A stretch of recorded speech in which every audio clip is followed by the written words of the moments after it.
seem to be dominated by an era of selfies and self-promotion. Are we, though, losing something more important? Are we seeing the erosion of civilization through the abandonment of timeless norms, things that technology can't replace? Is it possible that once Christianity guided reality, manners, dress, honoring others above ourselves, and arts, but now we're just reduced to being what we want, living for our feelings, and possibly shocking others?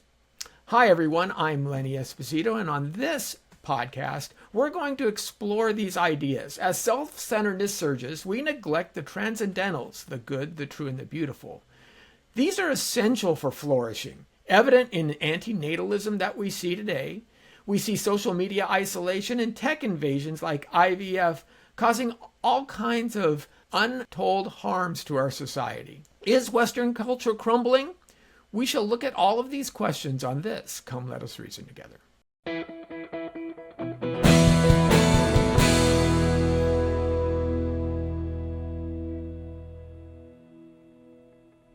Good day again.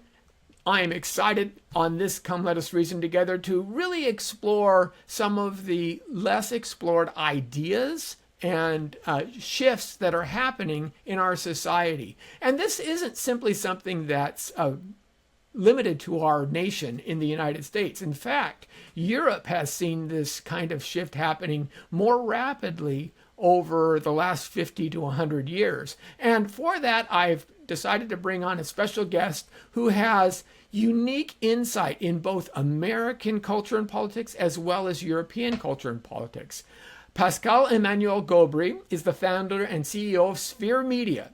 Now, that's the publisher of Policy Sphere magazine, which is an influential newsletter for public policy professionals working in Washington, D.C. He also hosts the Sphere podcast, and he's had a career in journalism, think tanks, technology, and finance. He lives in Paris, and so he has both a continental understanding of all of the things that are happening there, as well as a really good grasp on U.S. culture and policy as well. Pascal, first of all, welcome. Glad to have you on the podcast. Thank you. Thank you for having me. So why don't you, first of all, give us a little bit of background, because it's actually very rare to have someone who has keen insight on both sides of the Atlantic, and you seem to not simply monitor, say, the events and the cultural milieu of both sides, but you seem to really have ingested it kind of on both sides of the pond. So why don't you tell us a little bit about how you got into this and how that works? Yeah, sure. I still don't really know how I got into this, frankly.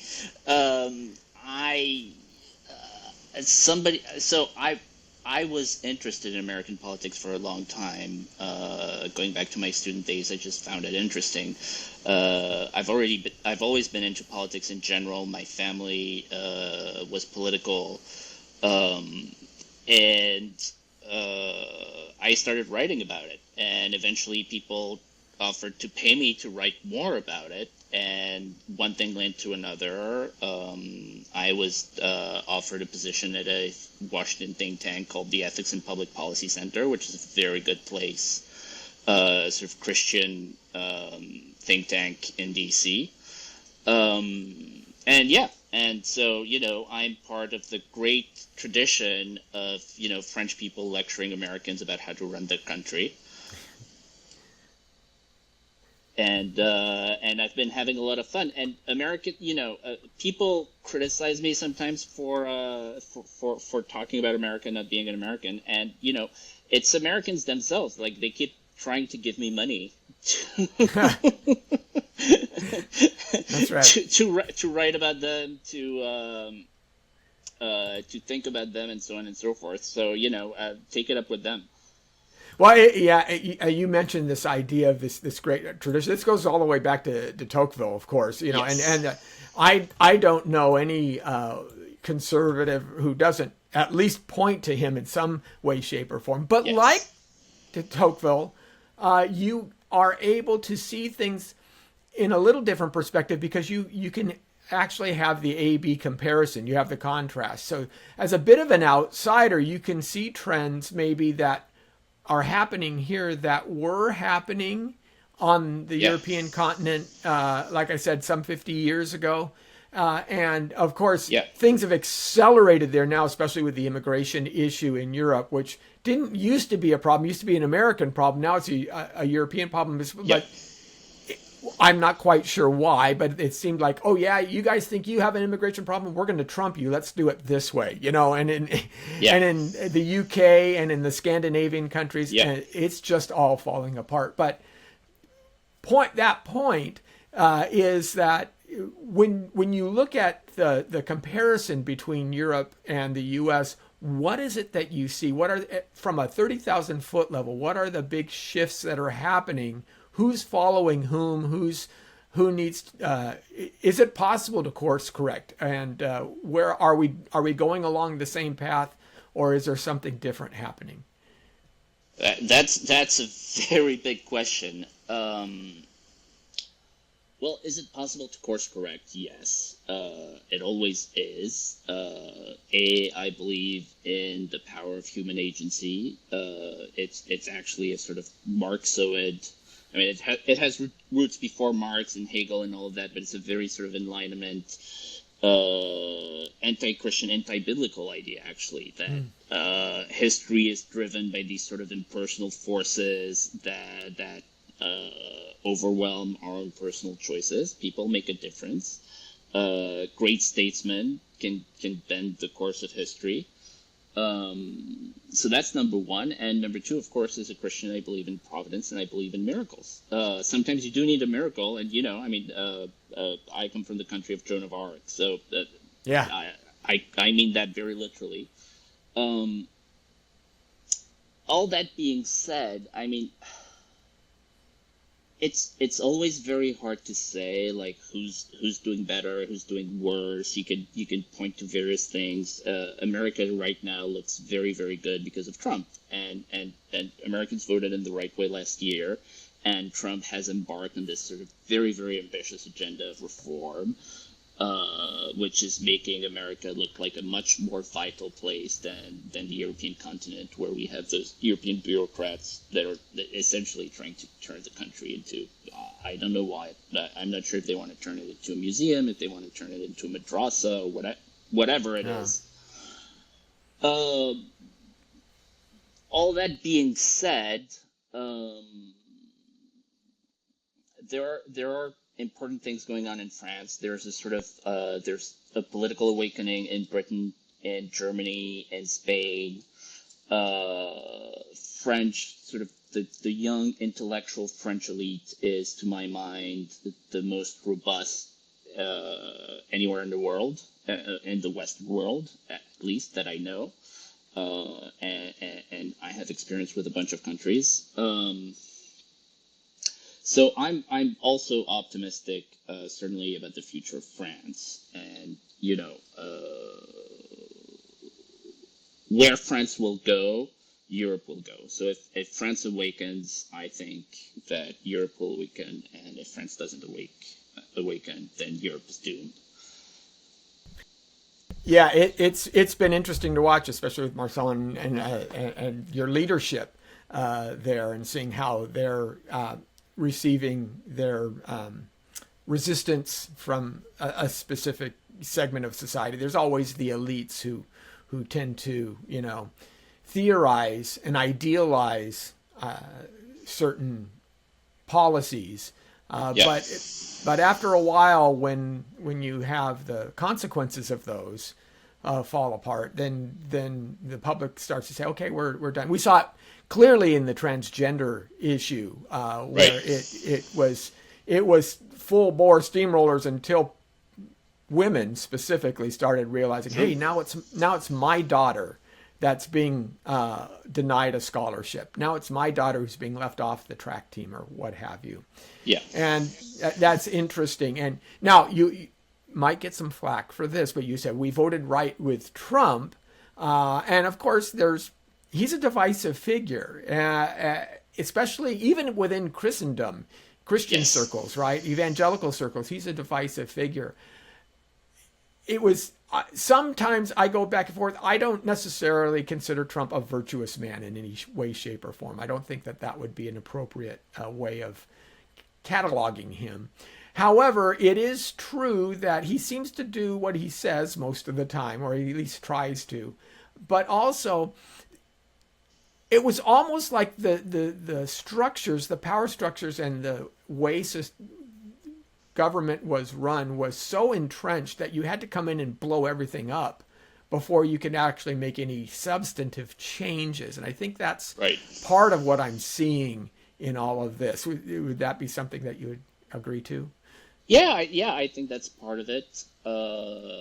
I think, yeah, I mean, Trump is a kind of like human hurricane, and we do need something like that. I've also evolved a lot in my view of Trump. I'm not going to pass judgment on his personal virtue, and I mean, one thing that I do find very interesting is that all of his kids adore him, and he has a really, really tight knit and united and loving family. And if you know a little bit about sort of the sort of billionaire class in the contemporary West, that's actually extremely rare, right? Many of them are divorced, of course, but even the ones who aren't divorced, very often, their kids hate their parents. The husband and the wife hate each other. It's like the show Succession, right? So that is something that is striking if you want to talk about his personal character. In terms of his virtues as a public figure, I mean, you could discuss the definition of virtue. He certainly has the sort of Machiavellian definition of virtue, virtu. I think that he's the last of the baby boomers. My take on Trump is that he's the last of the baby boomers, and he remembers the America of the age when he peaked, which was the 80s, which was when the boomers peaked, which was arguably when America peaked. Certainly there was this sort of sense of vitality and growth in every sense, right? Not just economic. Yeah. They won they won a war against an enemy that held the highest threat to the globe and human existence, and they won that war without firing a shot, basically. That's impressive. Yeah, and so I really think that when he says, I want to make America great again, he's very sincere, because he remembers that America, when America was the top of the world, where he was on the top of the world, and of course he had the famous bankruptcy in the 19th and so on and so forth.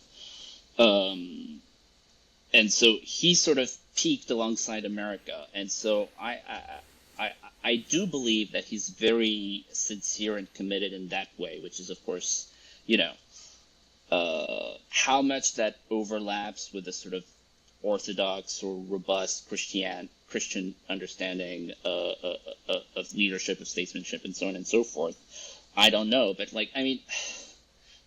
this thing has cost him $3 billion, $5 billion.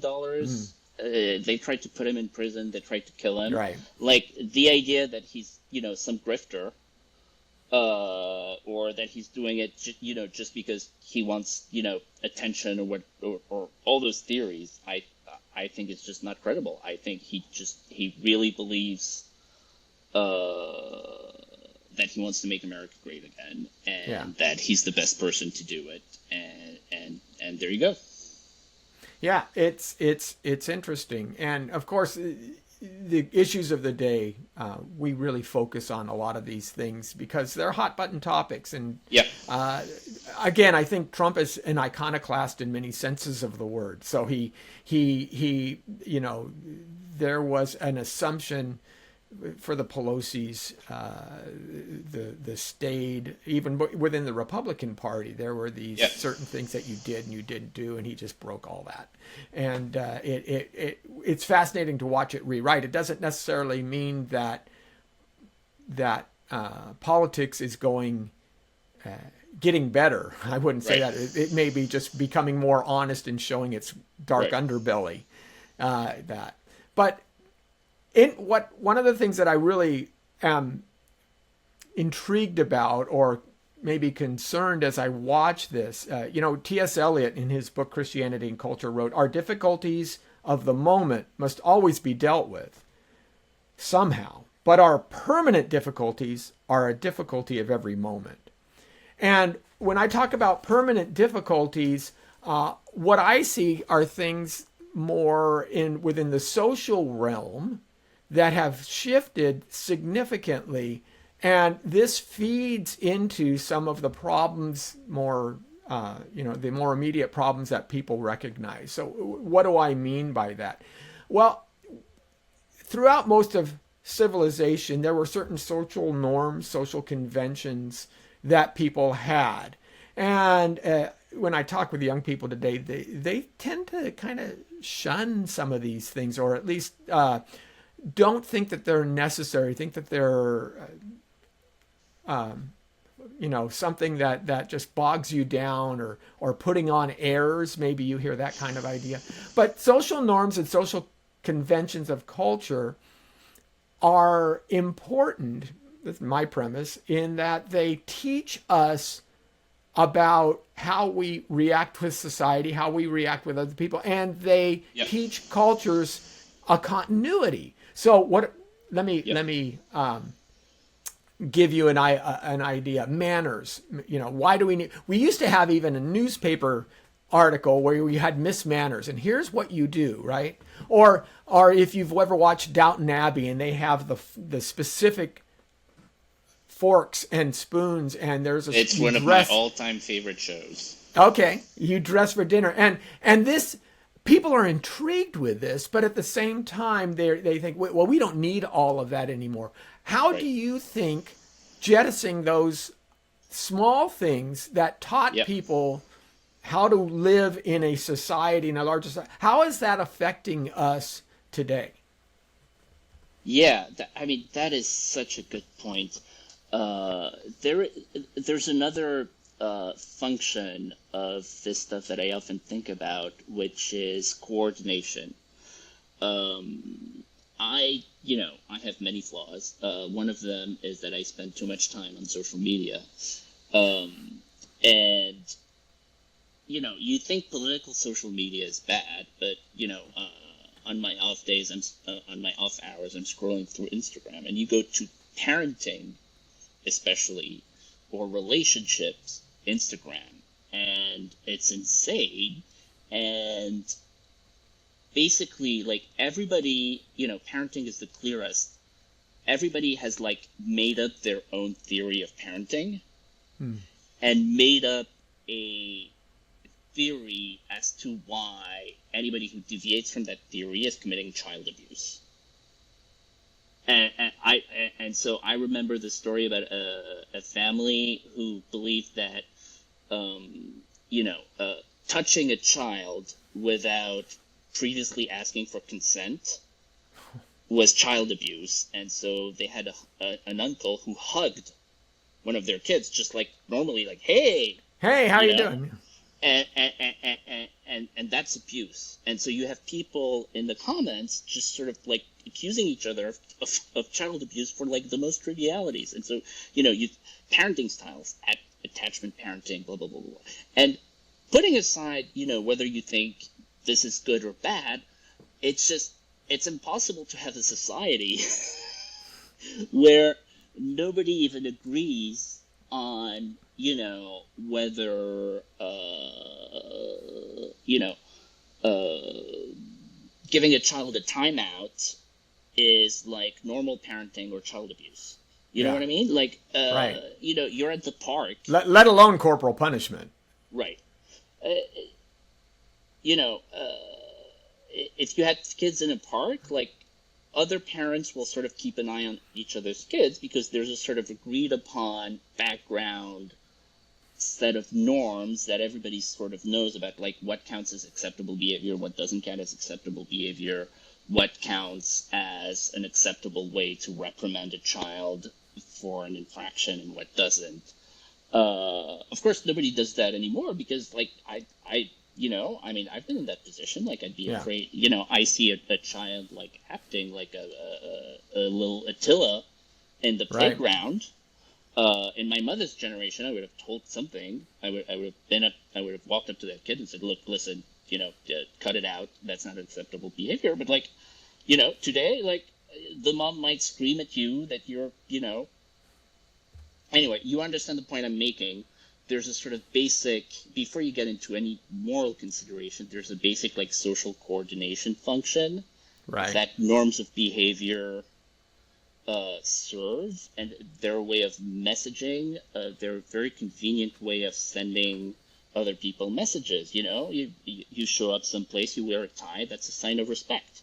That's the way Right. you're saying, I went through the extra trouble of, knotting this totally useless piece of fabric around my neck, which is slightly less comfortable than an open collar, as an expression of respect to you. Um, so there's a very basic element, and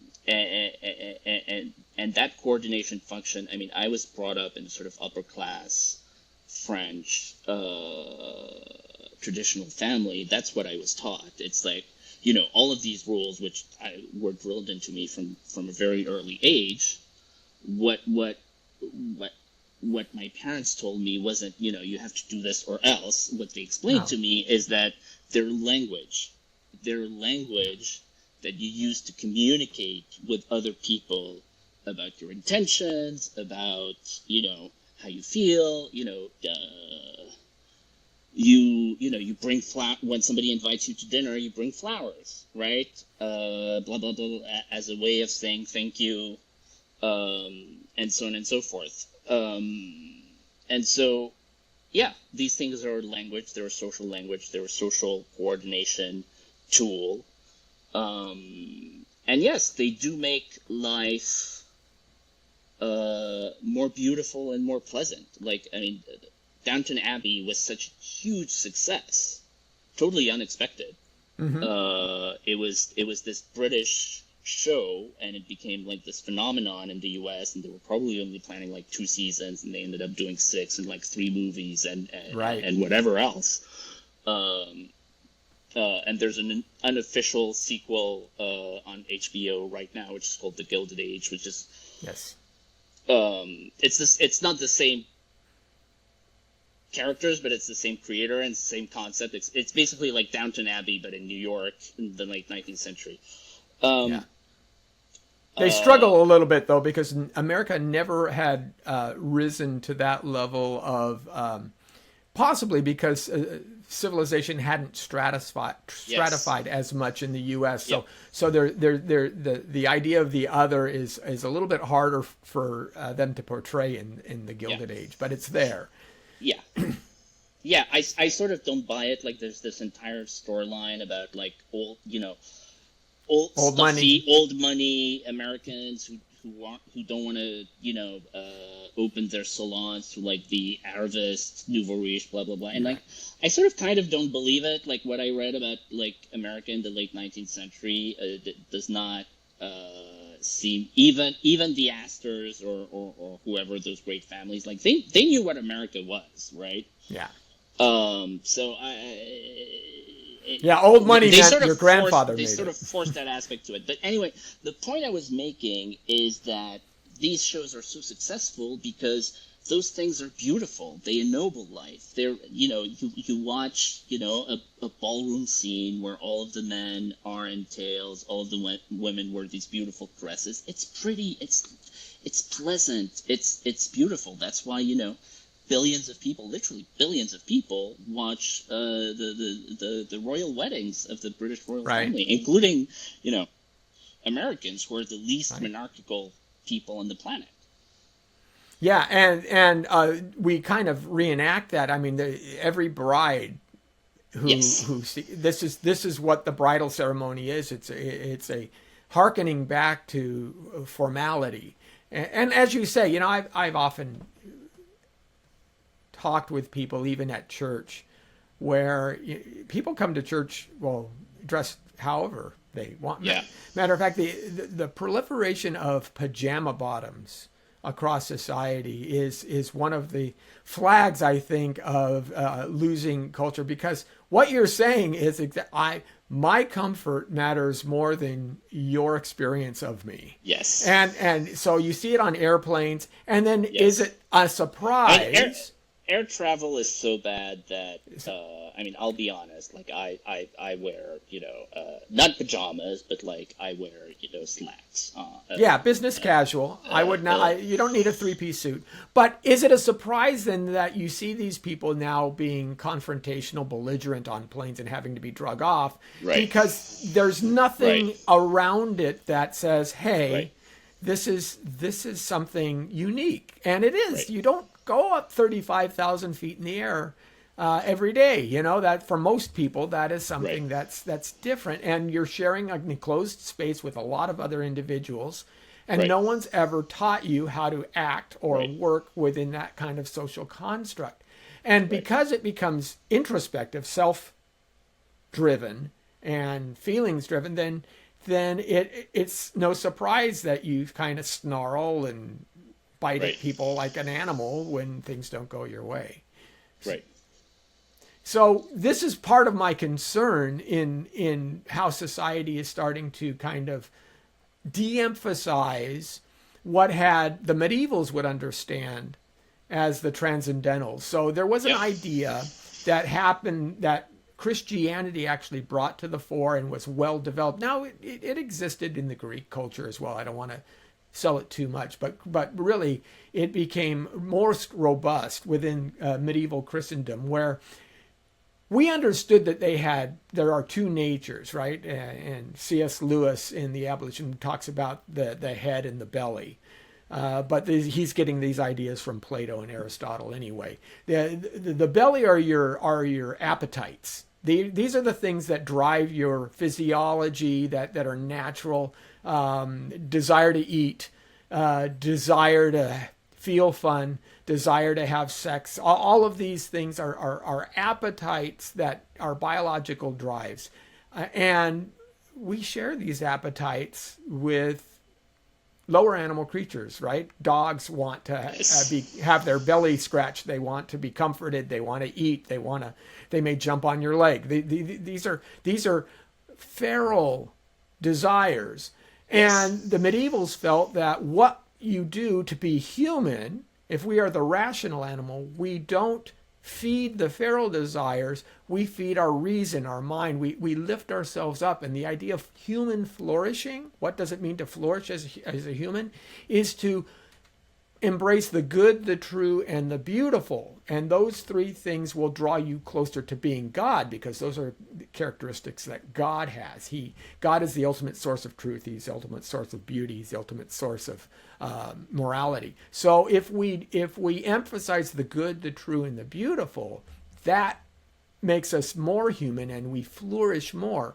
Our society today seems to be at least spinning it upside down and saying, no, if it feels good, do it.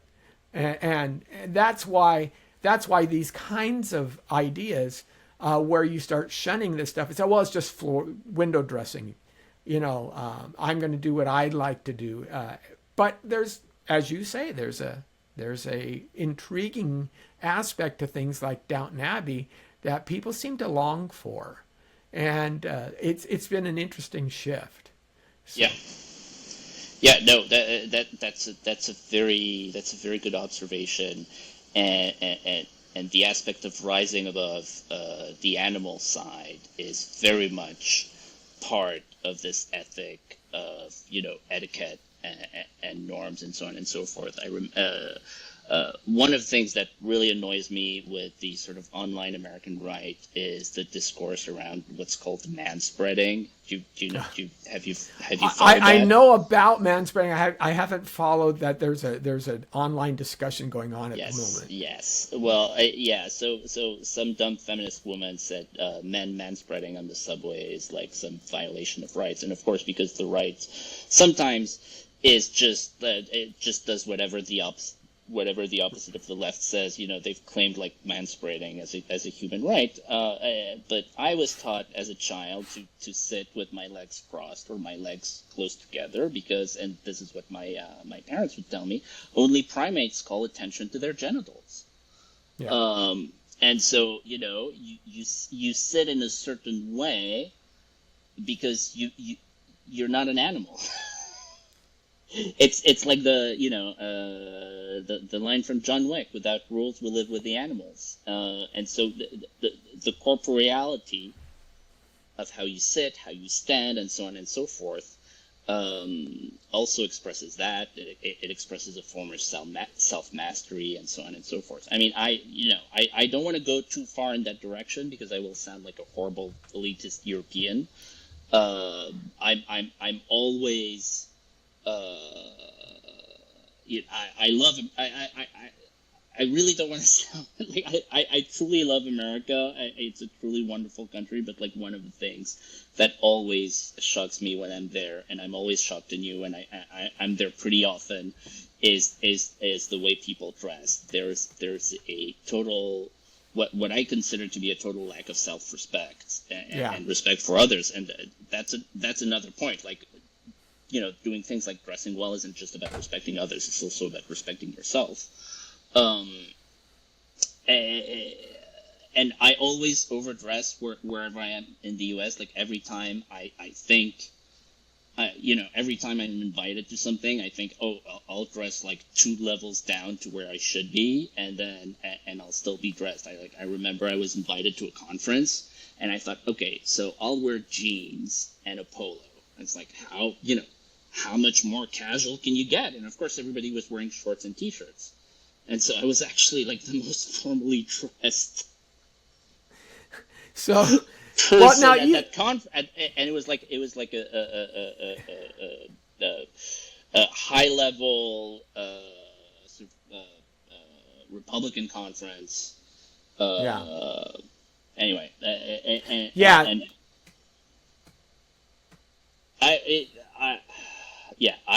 that's one of the things where, again, I hate smug Europeans lecturing Americans about how everything they're doing is wrong. Right. America is a wonderful place, but like this is one of the places where I'm sorry. The Americans are wrong and the smug Europeans are right on this. You're very sartorial.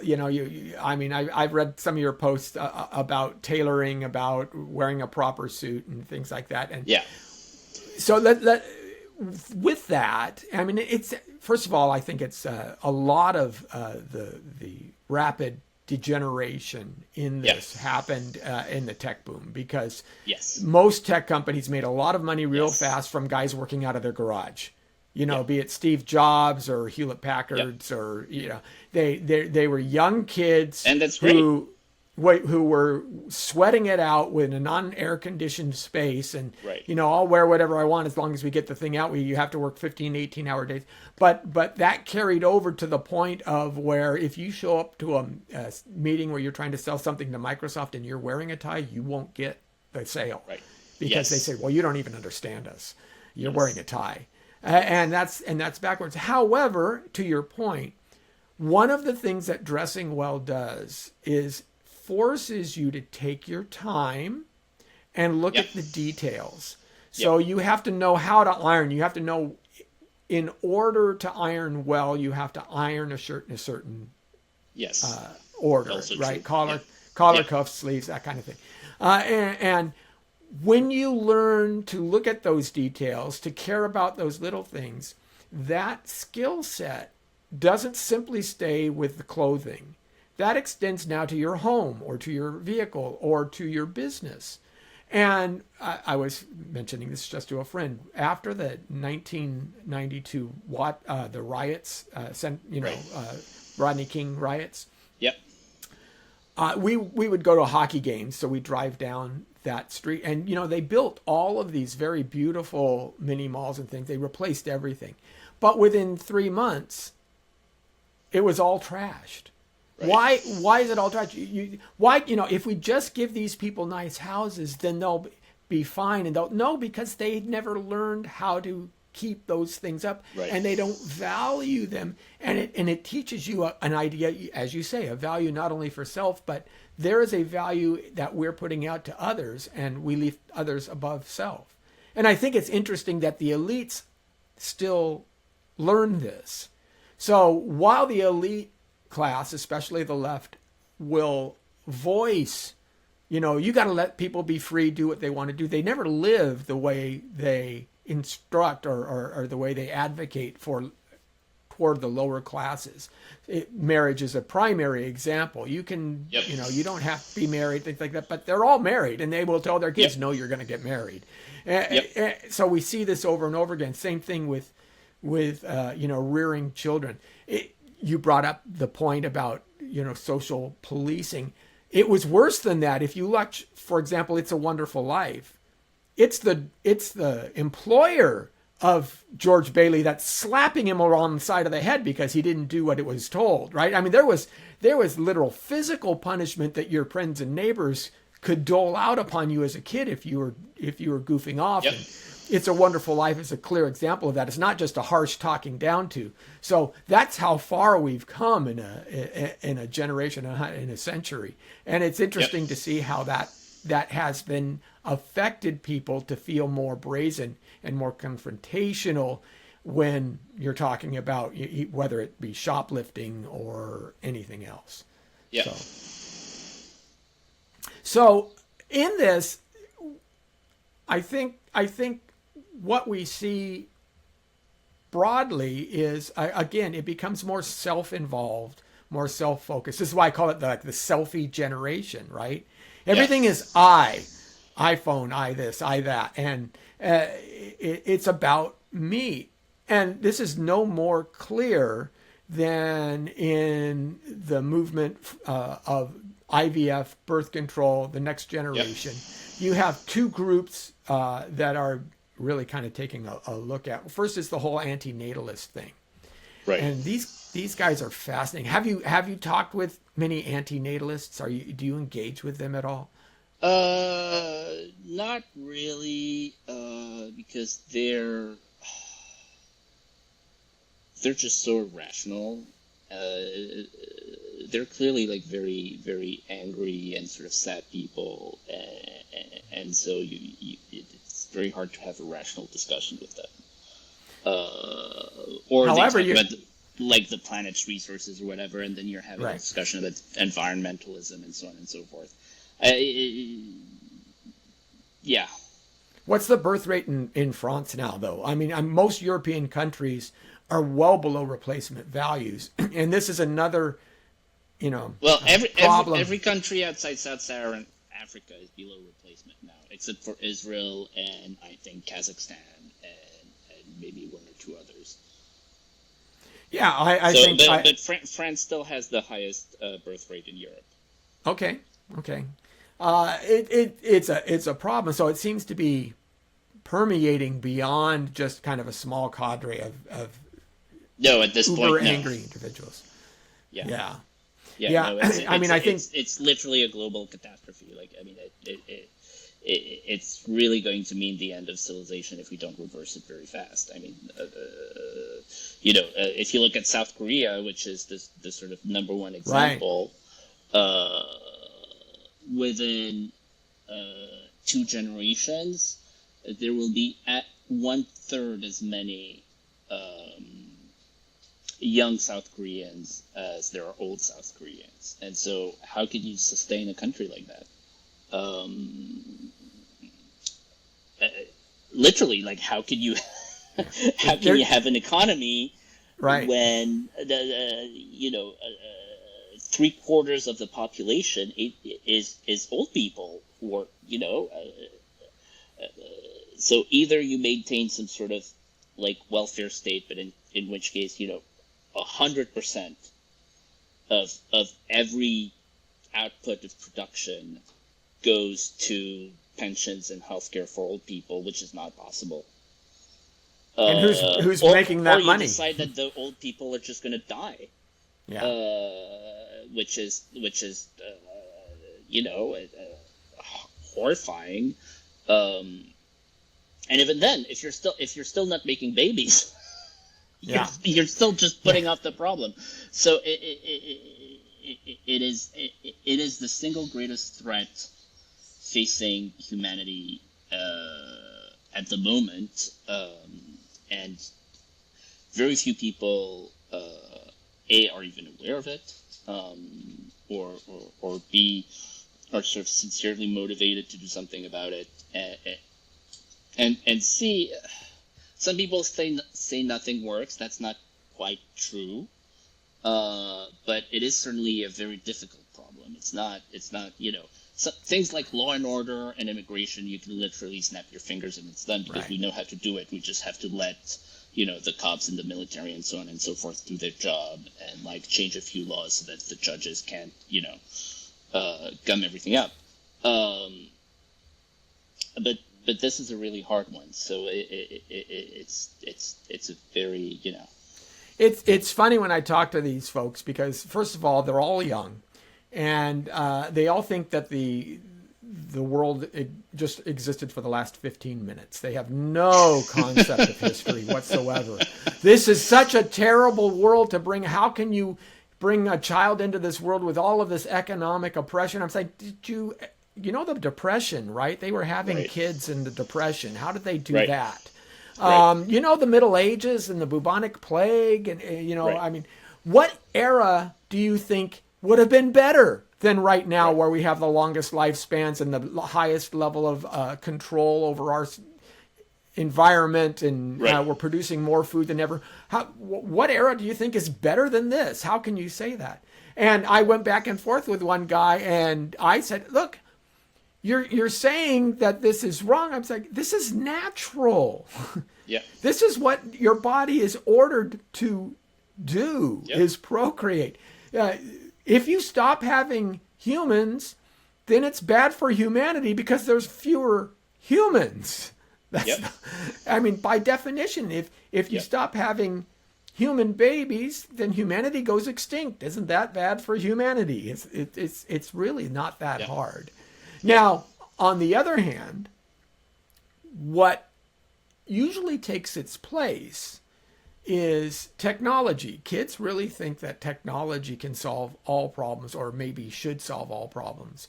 So in this realm, and you did a wonderful article on this, where there are new corporations coming out saying we can genetically screen your children before they're born, Right. to remove disease, to choose Right. your eye color, hair color. Do you want them a little bit smarter, perhaps, or that? And they're talking about this idea, using, of course, IVF and genetic screening, and you laid out 3 or 4 points as to again why, on its face, if you just think about this for more than 5 seconds, Yeah. this is horrifying. So Yep. explain some of these ideas here that you're seeing. Oh gosh, you're gonna have to help me. Well, I mean, so the obvious one is that if you tell people that they can design their babies, when their babies and their children turn out to not be perfect, which they won't be, they will resent them. The parents will resent them. And we've seen this, especially with, like, for example, homosexual couples who have a surrogate. Oh, and we have this sure. in the California courts. We wanted a boy, and you gave us a girl. We're not going to Right. Yes, accept yes, the yes, child. They yes, literally yes. rejected yeah, that. Yeah, so. yeah. It's a consumer item. Yeah. They demand refunds and so on and so forth. It's horrifying. Yeah, I mean, nothing good can come out of treating children as commodity. Any human, but especially children. The other thing is, the problem with this stuff is it's competitive. So, if you think about it for 3 seconds, I want my son to be tall. Well, what you want isn't actually for your son to be tall. What you want is for your son to be taller than his peers. That's what's good about being tall, actually. It's not about reaching on a high shelf, right? It's not Right, when right. you're taller, people, women find you more attractive, men find you more impressive.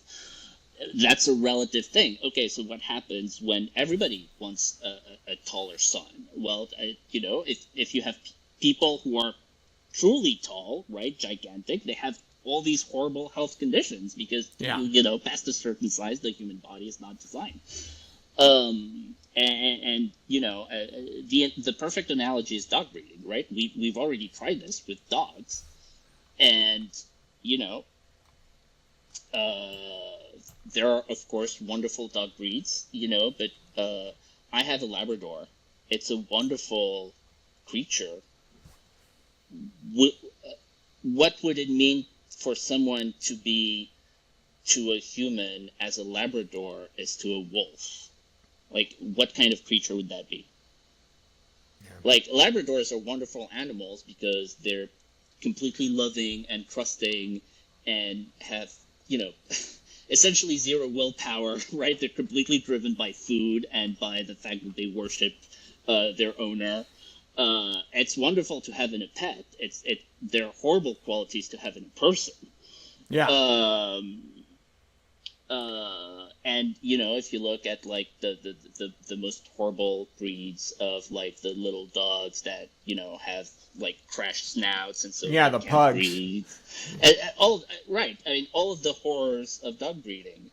And dog breeding has lots of benefits, but it has lots of benefits because it fulfills a function, right? Somebody wanted a better sheepdog, and so they selectively bred a better sheepdog, and that was wonderful because it fulfilled a specific function.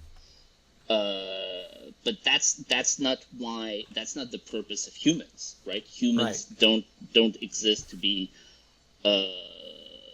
tools. A sheepdog is it's not a tool in a sort of, it sounds unfeeling to call it a tool. I'm not saying it's a tool in that sense, but like its function, the reason why it exists, the reason why humans, bred it and buy it and so on and so forth, is to be used in the way that a tool is used. And finally, there are lots of technical reasons. My own sort of personal belief, having looked into the science of this, is that this is the next. There's going to be an incredible wave of lawsuits because we don't actually understand the human genome well enough to do this. This is a good point because it's not, again, there's a underlying assumption that the technology is, if I isolate this gene, the tall gene, then that's but biology doesn't work that way. Yeah. You bring in failures as much as the genome isn't that it's only this one condition and it touches nothing else. Yes. The whole body works together as an integrated system, and you can't simply pick and choose like you're choosing the colors of your car. It doesn't work that way. Yep. So every complex trait involves numerous genes. We don't know what all of them are, and we don't know how they work together. And the more complex a trait is, the more genes it involves. And of course, the most complex part of the human body is the brain, right? So all of the things, you could skip hair color, eye color, tall, strong, and so on and so forth, right? What people are most interested in is intelligence and other, maybe conscientiousness or whatever. We don't understand at all how the genetics of these things work. At all. Like, we could correlate some, because you have some correlations of genes that exist more in people who are more high IQ, we can sort of see a kind of, we can triangulate a kind of genetic link, but we don't actually understand how the genes cause the brain. You know what I mean? Right. There's a difference between saying, people who have this trait have this combination of genes more often, and understanding how the genes cause the trait. The classic example is eyeglasses. And it's been long recognized that people who wear eyeglasses tend to be more intelligent. Eyeglasses early tend to be more intelligent than people who don't. Now the question becomes, is that because people who don't have eyeglasses have better spatial recognition. When they go Right. out, they play sports and they have fun with their friends. Right. And that's what they spend their time as, where people who can't do that sit inside and read and therefore become more intelligent? Or is it because people who are more intelligent Yep. read so much that they damage their eyes and Yep. therefore that they need eyeglasses? Or is there a third factor that maybe is common to both? So Yep. this is, correlation does not mean causation, and it's that's the primary Yes. illustration. If intelligence requires, for example, more circulatory resources, more Yeah. blood to the brain, Yep. then if you want a tall and intelligent person, you're working against yourself, because the taller Right. you are, the farther you are from the Yep. heart. Well, that's so in circulation you're going Yep. to get to the brain. Now what do you Yep. do? So they, Yep. these, and we don't, as you say, we don't Yep. know, but these are things that you just start to say, wait a minute, Yep. you can't shop for a baby the way you Yep. shop for a car. And we are doing that in our society. And this is why I'm saying civilization is starting to crumble, because we've commoditized kids. Right. And they're an accessory to our lives. There's not a call to say the next generation has a value in and of itself, and we are the caretakers of Right. them. Right. So that's really been a concern. Right. Yeah. And you see it as the biggest concern, actually, for maintaining civilization. Birth rates, yes. Yeah. There's another aspect to this, just so people know this. So most of these new startups, they do embryo selection, and then they implant them through IVF. IVF is not like going to the store, right? You're basically it's like this complex multi-step process where you take the woman, you pump her full of hormones, literally, so that she could produce a ton of eggs in one cycle. Then you fertilize the eggs, and then you have to essentially like pump her full of hormones again to sort of increase the chances of the eggs implanting, because of course you're not implanting them in the natural way. You're implanting Right. them with a syringe. And so all of these things carry risk. And you're making like 10 embryos. I was reading a scientist, we were talking about how certain traits correlate with other traits. And there was this bioscientist who said, well, sure, if I had like 10,000 embryos, I could run many selection tests and I could find you the highest IQ embryo. But like out of 10 embryos, no. So like the whole thing is a scam. Like people are going to spend tens and tens of thousands of dollars. They're going to go through risky medical procedures, right? I mean, these things Absolutely. are not, like messing with the hormones. The hormonal cycle of a person is like not, it's not like this. It's not like blowing your nose. Like it has far-reaching health effects. And they're going to end up with a baby. Well, I mean, eventually it will be a real baby, but like, how can you prove that that baby, once he's 5, you test him, he's got an IQ, he's got an IQ of 120, which is the average of the IQ of his parents. Okay. How do you prove that, that was that the other embryos, if you had implanted those, his IQ would only have been 115. Right. And oh, by the way, like at the level of a population, like a population that has an average IQ of 120 is going to be different than a population that has an IQ of 115. But like a person, 5 points of IQ doesn't make a difference to a person's life. And yeah, it has to be. So like you have to the use whole it. thing is just it's absurd. It's like it's this pure, it's on the one hand, I mean, there are, there's some people have like a family history of like genetic illness, of like serious illness, and they want to ensure that their children don't carry the genes for that illness. And so like you can sympathize with that. It still doesn't justify, like producing 10 Exactly. children and killing 9 to get the one that doesn't have the thing. That's understandable.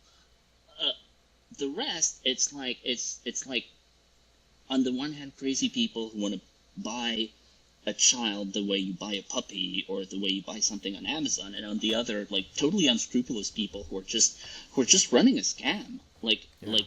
Nobody who understands the science and medicine of this can think that this is a legitimate thing. Right. So, Right. like, the whole thing,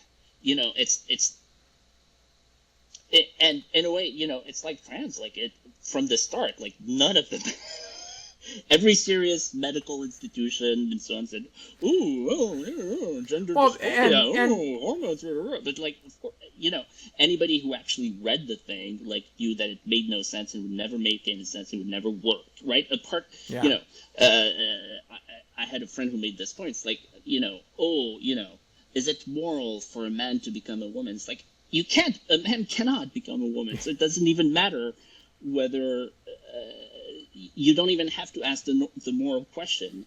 Yeah. Simulation. It's just fraud. It's just fraud, right? Like, Exactly. the doctor who says, I'm gonna turn your son into your daughter, putting aside the fact that that's immoral. That's also fraud, because that's not what's going to happen. What's going to happen is just that he's going to mutilate your son. Right. And so, same thing here. Like, people who can conceive naturally. Again, like, people who can't conceive, people who have, but, like, these companies will not, which have raised tons of millions of dollars of venture funding, are not going after the niche markets of, like, people who can't conceive or people who have, like, rare family illnesses. They want to create a big market of, like, upper middle class, educated people, and sort of create a new norm where, if you're a sort of educated person who works at Google or works at Goldman Sachs, well, of course, you don't conceive naturally, that's what the poor people do. That's Yeah. what the Trump voters do. Very Aldous that's Huxley. That's the market size that would justify those level of investments. And again, it's a scam. And so, Yeah. a healthy 30-something couple, a healthy young couple that wants to have a child has just no medically legitimate reason to pursue IVF. Right. Which is Right. a serious treatment that carries significant medical risks and significant long-term health consequences. So, anyway, Yeah, we don't just even wanted know to what make this point. we don't even know what the consequences are, what the risks Yep. have increased for breast cancer, for example, which Yes. we know that it's tied to progesterone, and Yes. so there's just no studies to show that kind of thing. So Yep. so there's those issues as well. Again, it's the idea that you can't conceive naturally. It is kind of one of the commands of God, right? Be fruitful Yep. and multiply, and that is an aspect of being human that ties parents to their children. And I've always made this point that the family is crucial because there is no other human institution we have ever on earth that is specifically constructing for creating and rearing children. Right. There never has been. The nuclear family is that's why it's the fundamental starting point of all society. And when we start messing with Right. that, if you start messing with the composition of the bricks, all the structures will fall down. It just Right. that seems to be what we see. Now let's talk about this as we wrap up and start to go into this area of the church. Then, where is Christianity in all this, and what should Christianity be doing in order to provide and inform people of another way? Because it should be a counter to some of these social messages that we're seeing. For example, the church used to be the social center. I tell people, yes, you have great social media presence, but that's a pseudo relationship. That's not a real relationship. How is the church failing here, and what do you see as some of the dire needs that it needs to address? I mean, that could be like an entire conversation on its own. Yeah. Since we're coming to the end, one recommendation the church and, sort of, there's not all, but like there's many Catholic communities here in France that are very good at that. But like one recommendation I would make to like, the U.S. Conference of Catholic Bishops or whoever, the church which should work as hard as possible to foster a norm of young marriage and to take an active role in matchmaking young people for the purpose of marriage. Because, like, I mean, if somebody's 22 and they're joining a club at their church, they're looking for someone. Like, let's be honest, we all know that. But, like, actively make an effort at the parish level to, or on college campuses, to say, hey, ring by spring. Hey, because, like, that's what creates the demand for IVF, right? It's people, the age of marriage gets later and later. Right. They think they can and, cheat biology. Every Catholic school should tell teenage preteen girls that female fertility starts to decline at the age of 25. By the way, that's just a medical fact that we're letting you know.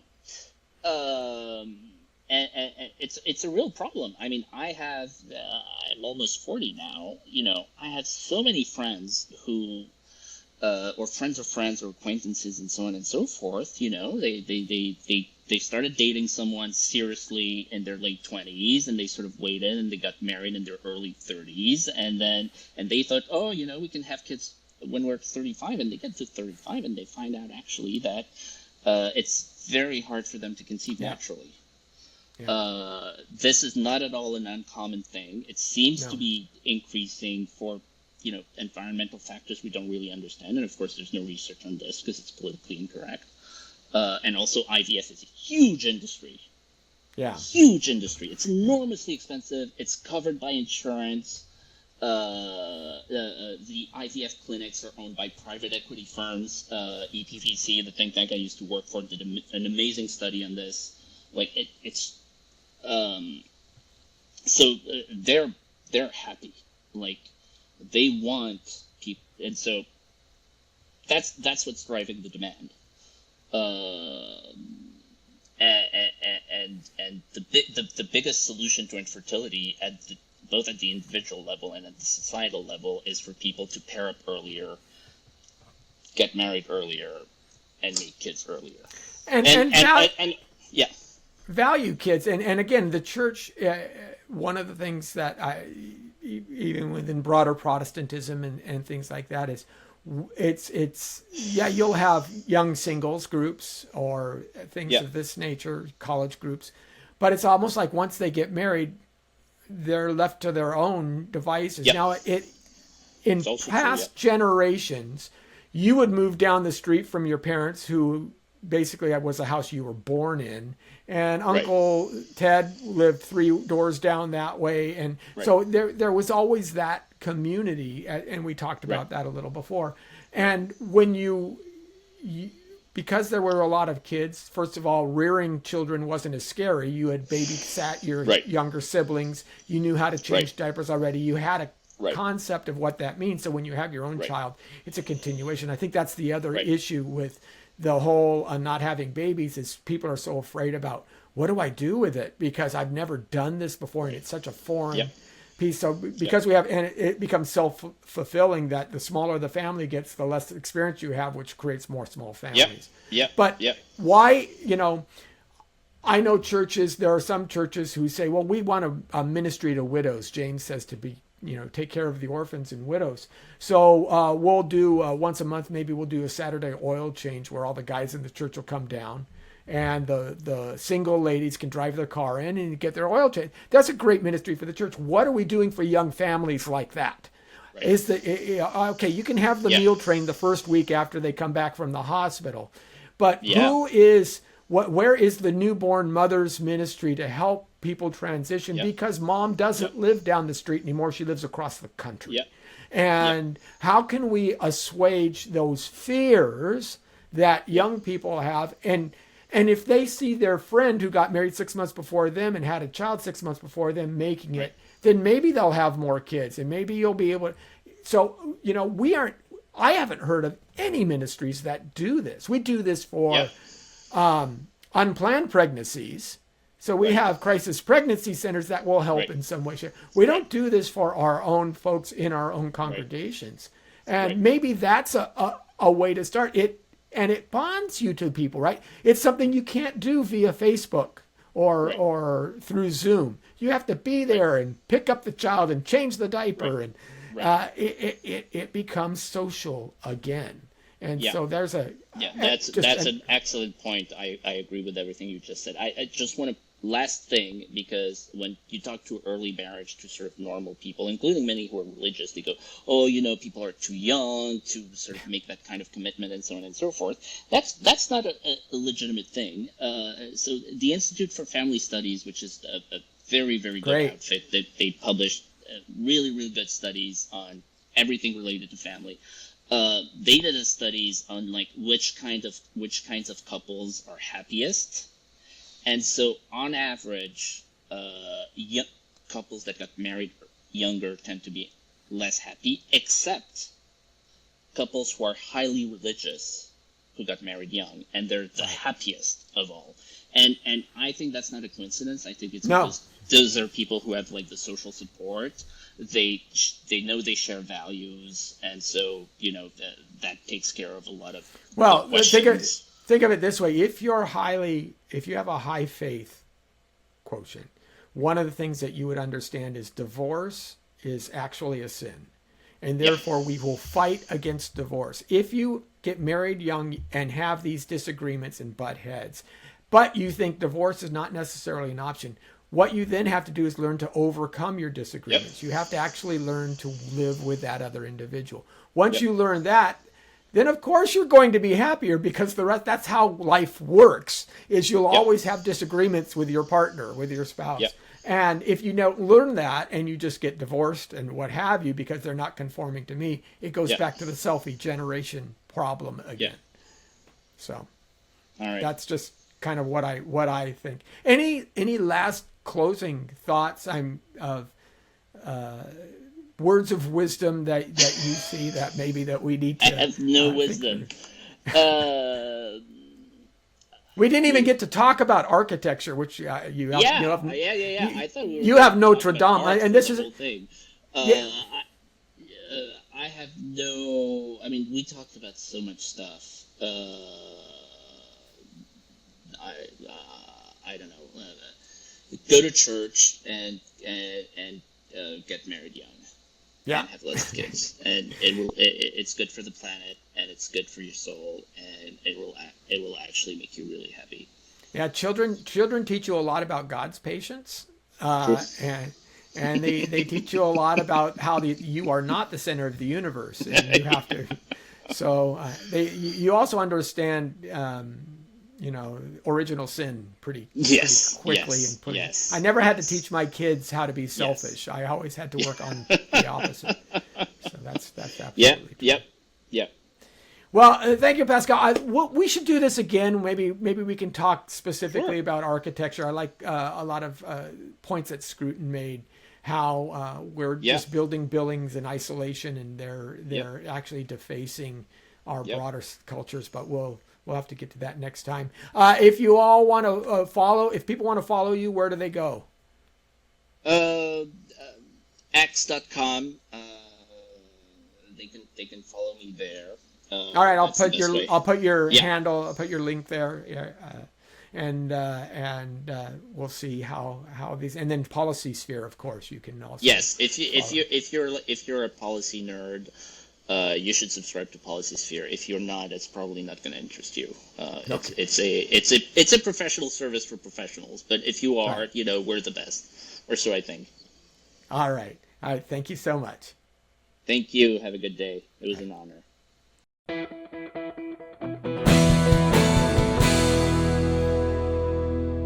Thank you for watching this Come Reason video. I hope you enjoyed it. If you'd like to see more videos like these, consider subscribing to our Come Reason YouTube channel by clicking on the subscribe button. And you can follow us on social media. Lastly, If you'd like to help keep these kinds of videos free, consider providing a donation by clicking on the donation button beside me. Thank you.